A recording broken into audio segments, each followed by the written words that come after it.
Welcome back to the Fruitful Three Show. Today we're diving into a story of grit, glory, and game-changing evolution. The story of American football. From the gridiron. From its rough beginnings in the late 1800s to its cultural dominance today. The journey of football is filled with legendary players, intense rivalries, and moments that changed the game forever. We'll be going back into the very roots, including the game's first paid players, the formation of the NFL, and the groundbreaking NIL deal. It is NIL, right? Yeah. Okay. Image and likeness, buddy. Yeah, there we go. Let's kick things off with clear eyes, full heart.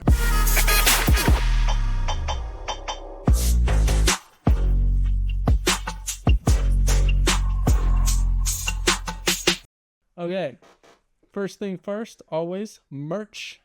You see it, you got it. Oh, it's a little shit of your labor. Yeah, it's on this side. Oh, it's a little tangled up on that side too. Yeah, pretty cool. There's new merch. I'm gonna let Levi talk about that real quick, but I am also working on some new merch too. So I'm gonna let you have it now. Okay, so new merch is Isaiah was nice enough and put together shirts and sweatshirts and stuff for my nonprofit. Yeah, it's just shirts, long sleeves, and hoodies as of right now. I knew there was hoodies and long sleeves, but I can't remember if there was t-shirts and not. T-shirts, long sleeves, and hoodies. Gotcha. So with that being said, that is on there. I also have it posted on my Good Samaritan Mechanics Facebook page too. So if you can't find it, then go there and you can find the link. If you want to as well, I mean, the first page that's going to pop up is the Good Samaritan Mechanics, the nonprofit gear. But if you want to, you can also click through the actual site itself and find rest of our merchandise. It's called Drip. I changed it. It's Drip now. It's not merch no more. It's Drip. Well, I want to apologize for not being here last week. We decided to take a bye week as I had a lot of things going on last weekend. I don't know about you. Did you have a lot I had drill last weekend. It was kind of... He was gone last weekend, so it kind of worked out. The next topic here is our weekly recap. So this past week or past 2 weeks, there was some confusion with us doing a weekly recap because there was some, I won't really say complaints, but how would you word that? Not really complaints, but people brought it to our attention.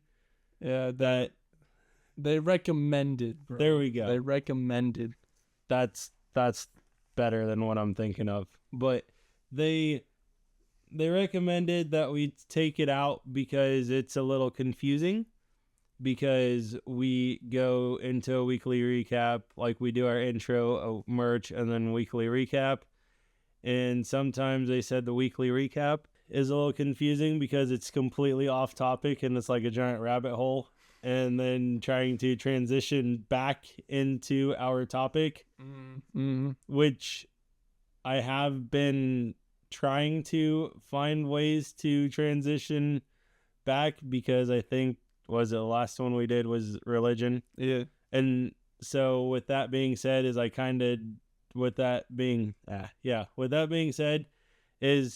Kamala Harris had a deal where she kicked a Christian out, so I tried to transition that back into that was our transition. But yeah, I mean, so in the comments below, let us know if our weekly recaps are beneficial or not beneficial.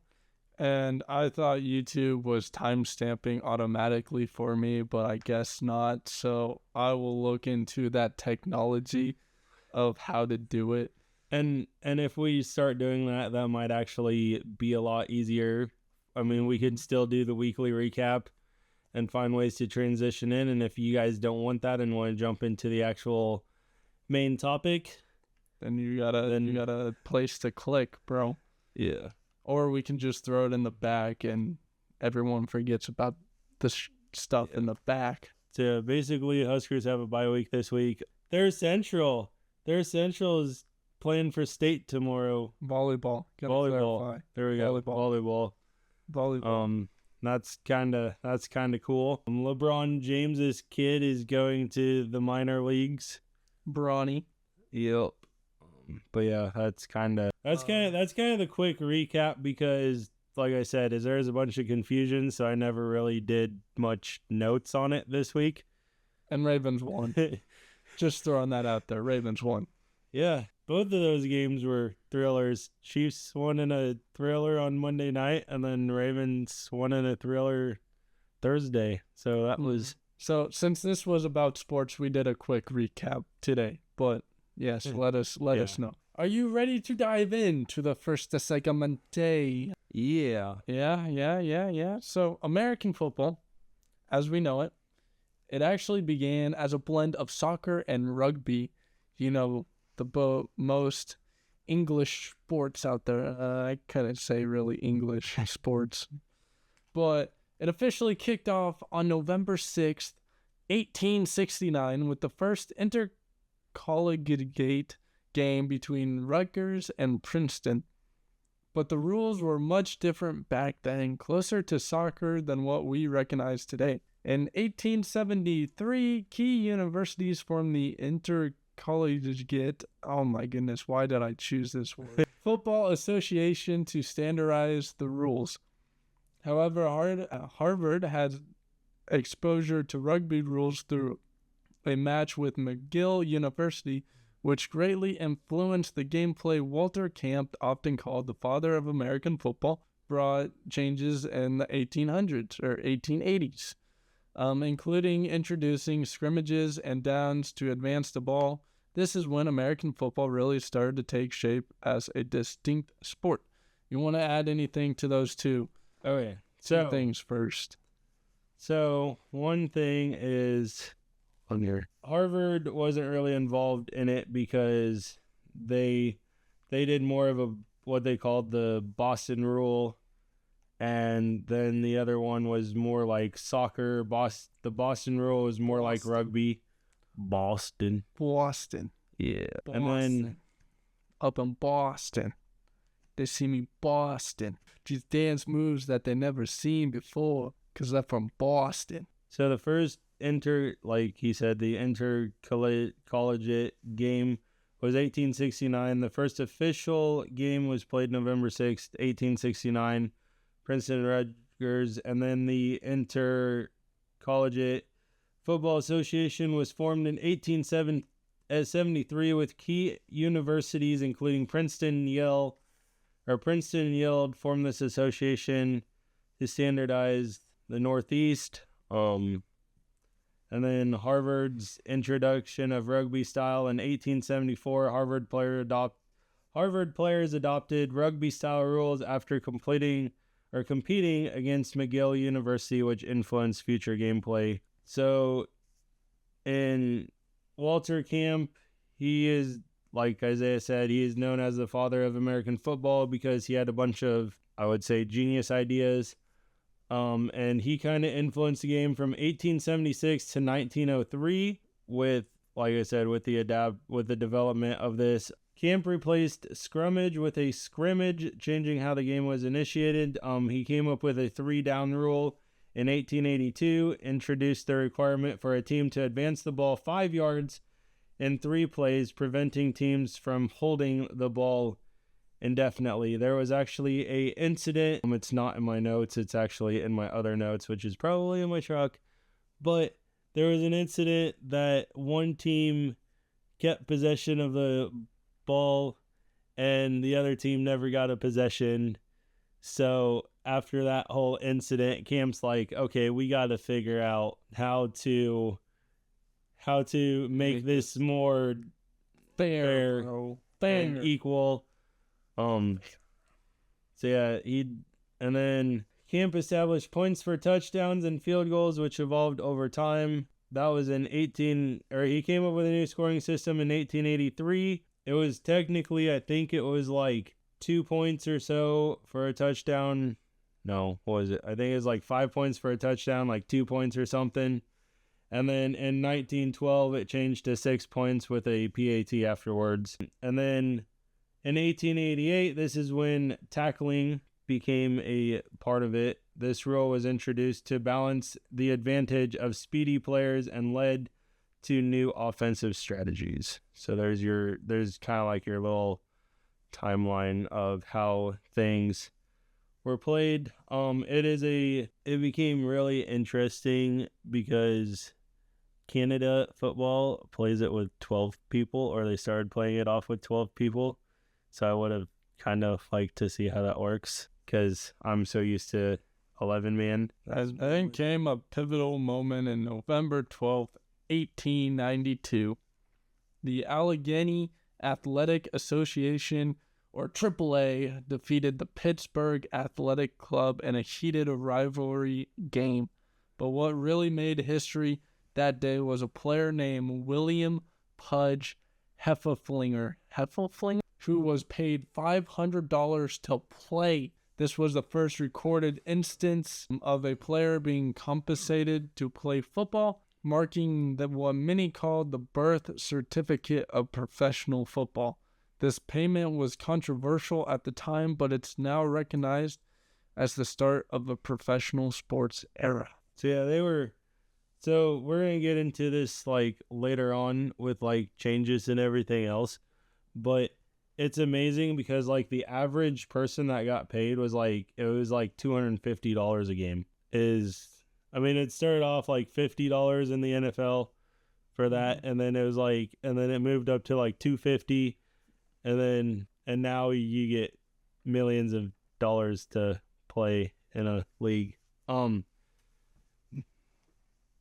Let's fast forward to the early 1900s, when American football was rapidly gaining popularity.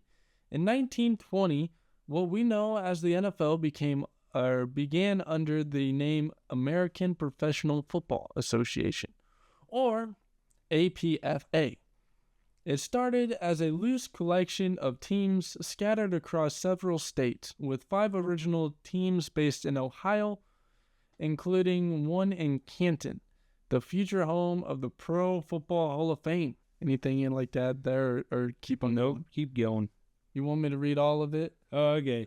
So the APFA's inaugural season featured 14 teams: the Akron Pros, Buffalo All-Americans, Canton Bulldogs, Racine Cardinals, Chicago Tigers, Cleveland Tigers, Columbus Panhandles, Dayton Triangles, Decatur Stollies, Detroit Heralds, Hammond Pros. I jumped a line, I'm sorry. Muncie Flyers, Rock Island Independence, and Rochester Jefferson. It was a time of great experimental, with teams often struggling financially and facing fierce competition from college football. So in there are the original 14 NFL teams, and then I don't remember what team I did research on in high school, but I did research on one of these teams. So one of the big teams coming out of the AFL, obviously, as I'm a Chiefs fan, would be the Dallas Texans.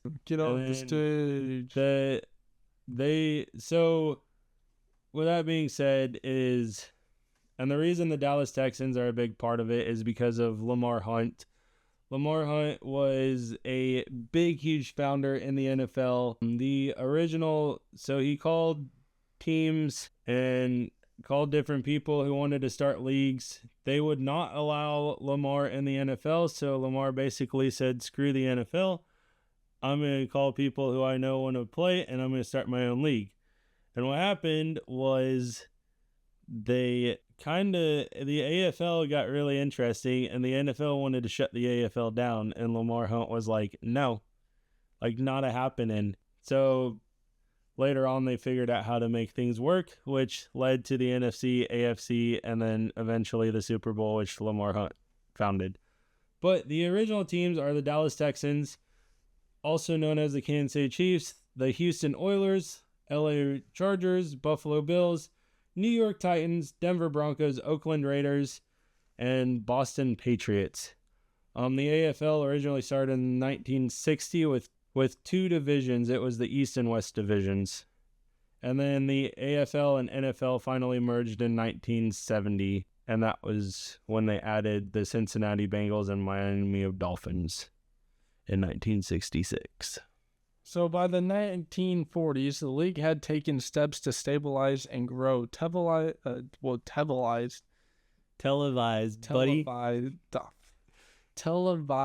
games, standardized schedules, and safer equipment transformed football into a more organized sport. Yet the early days weren't without controversy. Clubs often found ways to bend the rules, offering double expense money to players to keep up with competition while maintaining the appearance of amateurism. The part that Levi was talking about literally 2 minutes ago. The 50s and 60s marked the beginning of football's golden age. The NFL was thriving, but soon faced a new rival, the AFL, a competing league that attracted fans and players. The intense competition led to a historic merger in 1970, creating the AFC and the NFC conferences and giving birth to the Super Bowl. During these years, we saw legendary games, iconic players, and unforgettable rivalries. The Super Bowl quickly became the most-watched event in sports. Moments like the Immaculate Reception in 1972 captured the imagination of fans everywhere, and the Super Bowl halftime show became a spectacle in its own right. By the 80s and 90s, the NFL had solidified its place in a cultural phenomenon. These dynasties, like the Packers, Cowboys, and later the Patriots, shaping the narrative. Okay, so since we're talking about like rivalries and stuff and like kind of like the golden age in here, so one thing is college is really big, and NFL really didn't have much of a say anywhere. Like they were kind of like the lower watched things. College was like the big dogs back then. So what happened was they decided that the NFL wanted to get more televised views, and they were trying to figure out ways to do it. So they decided they were going to come up with this all-star game. The all-star game so what they did is they took the defending Super Bowl champs and they placed them against the best of the best college athletes. And then, so like the best of the best, they got their own team. It was kind of like a Pro Bowl in a sense, right? You took the best of the best out of college, placed them. They kind of played it in Canton, Ohio, and it was called the All-Star Game.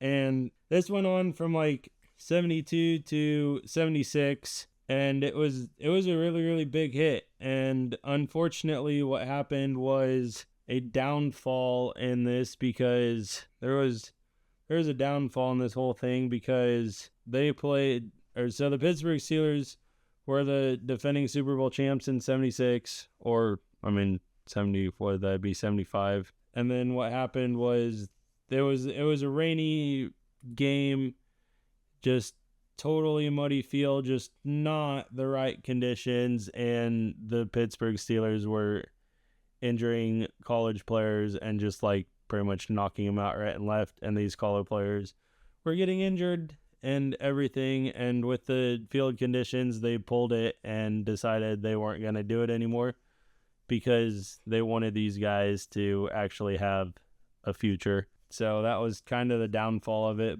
But honestly, I would have loved to. I think it'd be kind of cool to watch, honestly, when you think about having it gets college players ready for the NFL, in a sense, you know?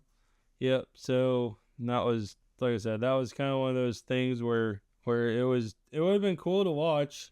I'm not gonna lie, but unfortunately it didn't work out. But it did give. But during that time, that was the second most watched game. So like Super Bowl being like one of the most watched games, and then the All-Star game was one of the next most watched, and that kind of got a lot of people into the NFL world. So, I mean, it was a cool tactic. It really was. Of course, the journey wasn't without its scandals. The NFL faced controversies from the O.J. Simpson trial in the 90s to Spygate and the Deflategate. Yeah, there we go. Thank you. Involving the Patriots. Yet these controversies didn't hinder football's popularity. Instead, they added to the mythos, keeping fans invested in every twist and turn, which is why we think the NFL is rigged now. Because guess what? They added to the mythos, keeping fans invested with every twist and turn. That's why it's rigged. The NFL. Okay, so with that being said, this might actually be farther down a little bit, but a few years ago, the NFL actually started working contracts and making contract negotiations with bettors in Vegas and promoting betting and so on and so forth, and they actually changed their deal. Oh, well, I can't think of what it is, but over to entertainment and not actual sports. Business entity. There we go. Thanks, man. You're welcome. So yeah, they changed their business entity over to entertainment instead of sports. That also led to people believing that the NFL is rigged. With that being said, there is one question I do have, and if anybody can answer me this, how do you rig an NFL game? Because I have went through about every single scenario, and you're just thinking about it too hard. There's always a way. Anything is possible through the Lord. There's just too many variables. So if anybody can explain how to rig a game, let me know. Moving on. Then there's the moments of pure triumph, like Tom Brady's historic comeback in Super Bowl 51. No. Yeah. Is that 51? Yeah, that's 51. Reinforcing his status as one of the greatest of all time. These events are as much a part of football's legacy as its beginnings, showing that resilience and reinvention are at the heart of the NFL. So that was actually a really interesting game. I was really hoping Falcons were going to just keep annihilating the Patriots and eventually win it. But that was not how the outcome was. So it spiraled from there. It did. 28 to... It was like 20. It was like 21. No, 28 to 3 at half. Yep, you're right. You're right. Yeah. I know it's 20 something. The other thing too. So this is just my 2 cents on this whole thing. So the whole Deflategate deal and the whole Spygate incident with the Patriots, right? So I don't believe that it was right for Bill Belichick and Tom Brady to play during the Super Bowl. During the Deflategate investigation, I think, honestly, is after that they should have been pulled because they were the number 2 biggest suspects of it. Mm-hmm. And so I think they should have been like, okay, Patriots, you can still play in the Super Bowl, but these are our conditions for you to play because we're going to take the assistant coach is now the head coach or temporary head coach, and the backup quarterback is now the quarterback. Because if you're being investigated, I mean, it's no different than college people coming out and pulling Heismans or pulling national championship from people after they get busted for some investigation in college. So, I mean, that would be the same scenario here. All right. As the NFL moved into the 21st century, it began tackling. Oh my goodness. You need me to read? No, I'm good, bro. I'm good. New challenges, especially around player safety concerns over brain injuries, led to stricter protocols, improved equipment, and changes in rules to protect players. The NFL's commitment to safety reflects the evolving nature of the game and its adaptability. At the same time, technology is playing a larger role in the sports. Innovations in AI and analytics are transforming strategies and players' evaluations. Oh my goodness. Who knows? We might even see an AI referee in the future. The NFL is looking ahead, finding ways to modernize without losing what fans love most about the game. Okay, so with this being said, so the whole reason AI is, or they're considering AI, is because there are a bunch of questionable calls. And I mean, we can even take Thursday night game with the Baltimore Ravens and Cincinnati Bengals. The 2-point conversion, there was like 2 or 3 penalties against the Ravens that never got called, that probably should have got called, or they were very questionable. So with that being said, is right here, right now in the NFL, we have what you call the human error. So either the ref sees it or the ref doesn't see it, and Or the ref gets paid off, or the ref wants his fantasy points. which could be very well be a possibility. I'm not denying that. But Or he's losing his bet in Vegas right now and he needs to win because he took out a mortgage or a loan out of his mortgage and blah, blah, blah. okay, we're just like jumping off the dive end here, or the deep end over here. Gotta think about the emotional state, bro. Yeah. So the reason they want to go to AI is because of to try to eliminate the human error. The downfall with this, I believe, is there's going to be too many, I would say almost too many corrections, or the game's going to take way longer because Instead of 3 hours, it's gonna be 10-hour games. yeah, it's because and the other thing too is because you're gonna be constantly stopping the game because of like penalties. The other thing too is I still think you're going to have that human error factor, because if the AI says it's that but yet it's not, I mean, if it's another questionable call and the AI says it's that from the books, I think a lot of guys are still going to be PO'd that teams are winning. That's another thing. So going back to that first bullet point about improving equipment and like trying to make the game safer and everything else, back in the day when it originally first started, is people used to put nails and steel plates in their shoes and just walk over people because that was the advantage they had.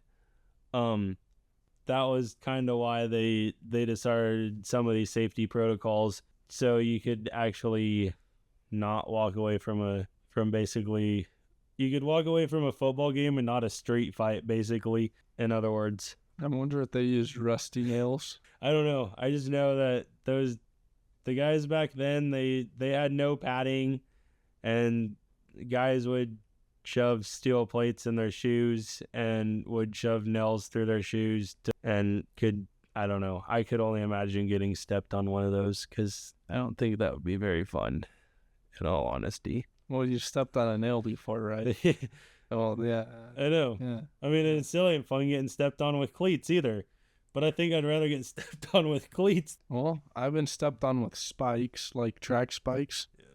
Those are kind of sharp. Those are kind of sharp, bro. Yeah, one of the biggest improvements they're trying to make for safety is like concussions and everything else. But the concussion part of it is, I don't think that's ever going to go away because it is a contact sport. So the brain goes wherever the brain wants to go, no matter how much padding you put on the outside of the brain. Yeah, you know, head, I should say. And one of the biggest things they're implementing in college right now is the target rule. There's a lot of debatable calls that way too, is if it's targeting or not targeting. The other thing is, I just thought about this, but with like you're talking about like technology and trying to make the game safer and all this other stuff, and possibly like AI referees. The United Football League, so what they do is they have a guy up in the booth, and he constantly watches the game. So let's say I'm a referee and I throw a flag, right? The guy in the booth will like review that play real quick and tell me, hey, yeah, this is a penalty, or hey, no, it's not. And then I'll either say, hey, here's a holding penalty on so-and-so, or I'll just go pick up my flag. And like, he'll even radio down, like, because he's constantly watching the game, constantly watching clips, and he'll even radio down, like, hey, watch this guy. Watch this guy he held on the last play. And I mean, so in other words, with that being said, is I like that idea a lot better, because the game, one, you're speeding up the game because you don't constantly have to review a penalty or review something. You have somebody there who can quickly do it, and you can initiate a AI or add AI into that by letting them analyze the clips alongside the person to make sure he didn't miss anything, and it's faster. Yep. And even, like I said, is even if you happen to like miss a guy holding or something on a play, you're saying, hey, this guy did this, and to watch for it the next couple plays and see if he does it again, because more than likely, if you don't get caught once, you're going to try it again. How we are as humans. The reward system. Yeah. All right. So finally, let's talk about college football. The roots of the NFL. College football has introduced a groundbreaking shift with the name, image, and likeness, or the NIL deal. Now, college athletes can earn money through sponsorships, giving them financial support and opportunities that were previously out of reach. This change could revolutionize the sport, making it easier for players to focus on their education while pursuing their dreams. The NIL deal also impacts recruitment and retention, as college athletes gain exposure and financial backing early on, potential leading to longer college careers before heading to the NFL. One of the biggest problems right now with the NIL deal is there is no cap space whatsoever. So like the NFL, you have a cap space. They give you a budget, you have to stay within your budget. So right here, right now, the NIL deal doesn't have that, and there is a bunch of chaos around it right now. I do believe, from what I've been reading and seeing, is they are trying to figure out how to establish a plan to make it a little bit better, so it's not just free floating whatever. The other thing too is what kind of really grinds my gears about this whole thing is, so I'm going to use somebody like Brock Purdy. So Brock Purdy has signed a contract for a 4-year contract worth $3,703,707. You can do it. I believe in you, buddy. You got this. You got this. $737,008. I don't know, and $8. Yeah. So I can't say and 37,008. Okay. I was always taught that when you said and, it included a decimal. When you get to the end of 1000s, and when you get into the 1000s, you say and that's your comma point. Okay. For the last 3 zeros. Like I said, he signed that contract with San Francisco 49ers. Now, if he would have stayed in college, he would have made more than that, because Travis Hunter right now is kind of like a wide receiver and cornerback for the Colorado Buffaloes. He is currently making $6 million at the moment playing at a college level. So tell me how that's fair that a college kid is making more than an actual professional football player who not only has succeeded at the NFL level because he's taken his team to the Super Bowl, mind you, but so to me, as somebody who's been in the league, who's able to accomplish a Super Bowl, like granted, I understand he lost, but if he's able to carry a team there, he should be making more money than a college kid. To me, he's accomplished more than what a college kid has. So tell me how that's fair. That's my, like I said, that's my other problem with his NIL deal. I have no problem with college players getting paid to play college. The problem I have is your professional athletes are making less than what your college kids are. And that's way more than college. They should just be paying off to college tuition, not having it as a job, bro. What is that, bro? That is no. I'd stay in college if I had that NIL, bro. I'd be in college for the rest of my life, bro. Yo, That's why they got regulations on you can only play so many years. I think it's up to, was it 6 years? I think. Because it used to be 5, because if you redshirted as a freshman, then you could play 5 years because you were technically redshirting. And then your sophomore year would be you're a true freshman at that point. So it used to be 5 years. COVID came into play and they gave kids another year of eligibility. So some players played 7 years under COVID. Some played 6. Like I said, I like the idea of the NIL deal. I just wish there was more rules and guidelines and more of a contained. I mean, that's just kind of outrageous. Yeah. It should just pay for tuition and maybe a little extra for living. Yeah. So the way the military does it, so I'm going to speak from a military standpoint here.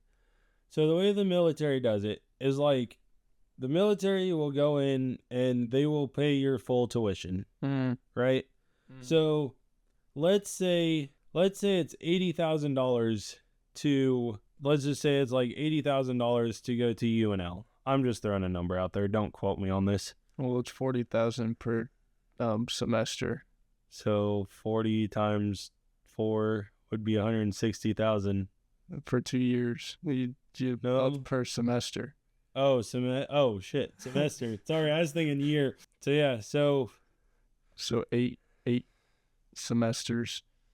So you'd have to times 40 times 8. That would be 4 times 8 is 32. So looking at 320,000. I think it, yeah. So I think it also varies on like your major too. Oh yeah. So like I said, let's just say 100,000.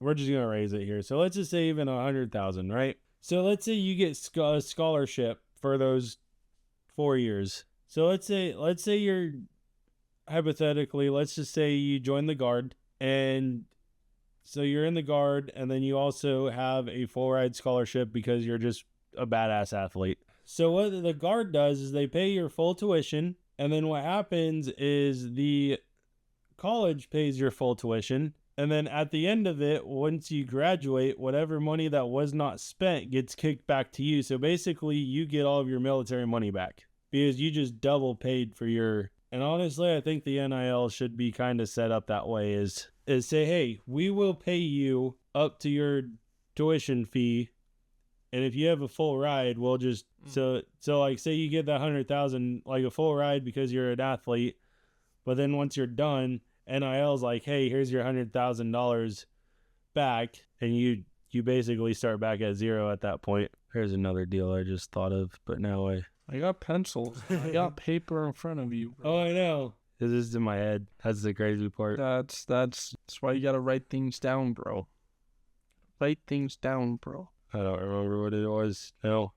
I'm pretty sure if you meet me in a bar and you ask me at some time, or you meet me outside of here, I'll think of it.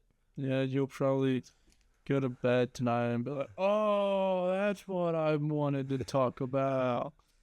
And then it's going to be on your mind, and you won't be able to sleep for an hour because it's on your mind. It's like, man, I really wish I thought of that while I was still doing the podcast. And then you're going to go to sleep, and then you're going to wake up, and you're going to feel even more crappy because guess what? You lost an hour of sleep over stressing about one little thing that you forgot. All right, fine. I'm just gonna pull an Andy Reid. I'm just gonna bring a chalkboard into my room. Yep. And instead of football plays, it's just gonna be ideas. That is why I have 1, 2, 3, 4, 5, 6, 7, 8, 9, 10, I don't 11 notebooks. I don't even want to count how many notebooks I have at home because I have a notebook and then I can't find the right notebook, so I think No, you just don't even try to find the right notebook. Just write in the notebook, and then transfer it to the right notebook when you have the chance. That is what I have learned. Just write it down. Don't, because by the time you find the right notebook, you forget what you want to write. Did I help you remember? Did I get you? Did I get you what you needed to know? Did I extend the play long enough to clutch it? Oh, that's the thing. Okay, I got it. Transfer portal. Yeah, transfer portal. The portal. So, NIL deals. You sign an NIL deal, and it's almost kind of like contracts in the NFL, right? So, like, let's say you decide you're going to go to Nebraska. Mm-hmm. You sign an NIL deal. Mm-hmm. Then you decide, oh, hey, I don't like Nebraska. I want to go to K-State. Guess what? You can sign another NIL deal with K-State, and you're still getting paid from Nebraska, and now you got 2 NIL deals. It should get canceled when they transfer. Thank you. That is where I'm. You transferred, so that should be classified as a void or null. Thank you. That is where my.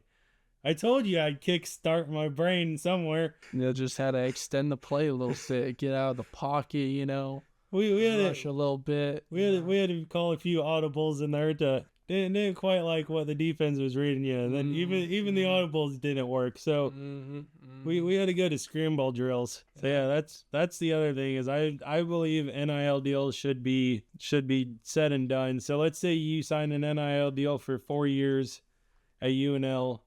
And what we should do is the minute you decide you're going to transfer from Nebraska, that NIL deal is like, nope. The other way I would do it too is because the transfer portal is like a complete mess. So another way I would do it is your NIL deals. You say, okay, you're going to sign this NIL deal for 4 years to be a Cornhusker. And if you decide you're going to transfer, this contract is null and void and you get absolutely nothing, right? Because what you're doing is it's a breach of contract. You agreed that you're going to play there for this X amount of money. For this many years. And you don't do it. So to me, it's a breach of contract. And then what's going to happen is these kids that always want to jump around transfer portals all the time, they're going to think twice before they enter the transfer portal. Yes, sir. So you kind of kill just 2 birds with 1 stone in this theory. Sarah. So is there anything else you'd like to add, good sir? I was actually going to. So the soccer style game became a dominant form as Columbia, Cornell, Yale, and a few other colleges in the Northeast took up the sport in the early 1870s and 1870. And in 1873, representatives from Princeton, Yale, Rutgers met in New York City to fund intercollegiate football association and adopt common code. Where was the word that I wanted here? Control find. So the London Football Association. So these schools adopted, like when these schools got together, they adopted all of their rules from the London Football Association, which was pretty much soccer back then, right? Mm-hmm. The only difference is they kind of allowed a little bit more of a contact, but it was more soccer. So the Boston game is what Harvard called their style of playing. And it was more of a rugby style than anything else. Those are the terms that I wanted to use. I know I should have brought my other paper up here with my highlighted notes on it. But I read through those that I sent you, and they actually sounded good. So I didn't think about it. Next time I'm just gonna... Yeah, next time I write down things that I add in there, but it's like I'd rather go off these notes than... those notes. So yeah. If you guys want to do your more research, look it up. If you want to reach out to me and contact me, I will gladly have a discussion with you. I will tell you I am a lot better. For some odd reason, the minute I get on camera or I get in front of a mic, He's camera shy. I kind of, I don't know. I've always been like kind of like, I wouldn't say stage fright, but my mind kind of goes blank when I get in front of audiences. You don't think about it, bro. I know. Think about like your favorite food. Like think about ice cream topped with like some caramel fudge, and you just and you just can't wait to get done, and you can go and have a big old scoop of that. That's what I always think about. Oh, not ice cream, preferably. I think about other foods. Yeah. Yeah. So, but yeah, that's like I said. If you talk to me outside of here, I am actually a lot smarter than what you think on camera. Yeah, that's pretty much how it goes.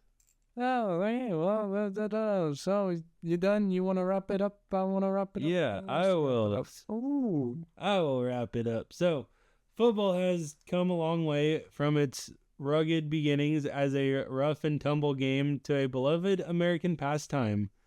With innovations in safety, technology, and college recruitment, the future of football looks brighter and more inclusive than ever.